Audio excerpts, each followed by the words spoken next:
everybody, I'm Tom Vasel. Welcome back to another shelf review of the Dice Tower. We're at the top of shelf 14. 14 is full of small games. There's really no thematic reasoning to putting all these games together. They're just smaller games that fit on this shelf.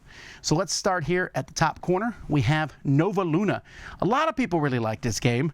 I like it too. I think the pieces are a little small, but other than that, it's a solid, get points in various ways game. Then we have one of the detective games. Now there's the big detective. This is one of the smaller ones.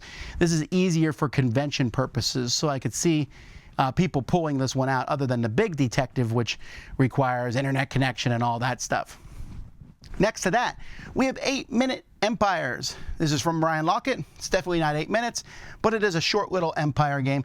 And right next to that, you'll see 8-Minute Empire Legends. Both of these are solid games.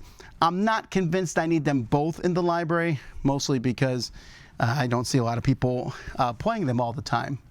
After that, we have the Seal of Cthulhu. Seal of Cthulhu is a really interesting two-player game. This is one of those games that I put in the library. I know a lot of people aren't looking for it, but I put it in there because it's one of those hidden gems. It's an interesting back and forth, try to outguess the other person. I really like this one. If you've never played it, you should check it out. Now, I don't put solo games in our library because I think you should go to a convention to play games with other people. The only exception I have are these book games here.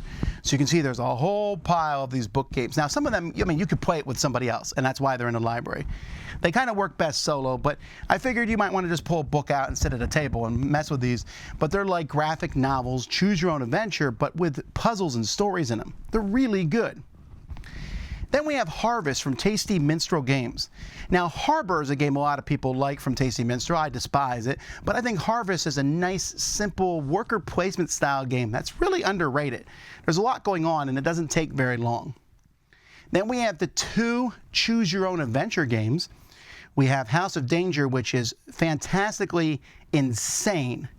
If you thought the Choose Your Own Adventure stories were poorly written and crazy things happen in them, guess what? It's in this game too, but it's fun and silly and you might like it. I think it's the better of the two. War with the Evil Power Master is a slightly better game, but House of Danger I enjoyed more. And I guess they didn't sell well enough. These are the only two that ever came out in that series. Divinaire. I really like Divinaire. It doesn't get a lot of feedback from other people, but you're just trying to guess what cards are being played, or you're kind of betting on what cards are going to be played. I enjoy this one. I'm also not too terrible at the game, which is something I can't say for pretty much any other game here. Villagers. Villagers is a fun card game, kind of a tableau building style game. Recommend it. Underneath Villagers is Hardback, which you can tell because, come on publishers, put your names on the sides. I mean, I'm glad you make your games look like books, but seriously, and just as a spoiler at the very, very end here, you can see Paperback. How can you tell the difference between the two of them? Considering Paperback shows some hardback books in it. Goodness, but they're both good games. They're both deck building word games. Paperback is the easier and, in my opinion, slightly better game. Hardback is the more gamery game. Then we have Little Town, which is a worker placement game that I was not fond of, but a lot of people like it.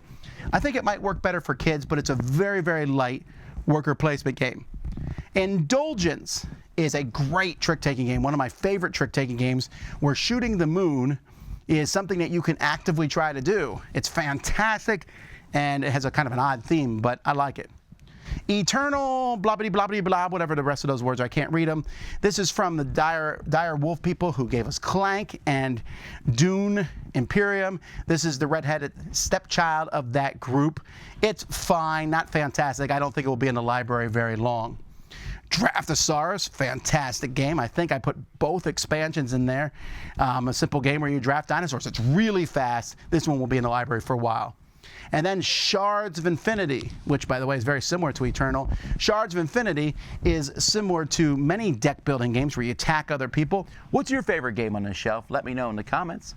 Until next time, I'm Tom Vasel, and you've been taking a look at another shelf in the Dice Tower Library.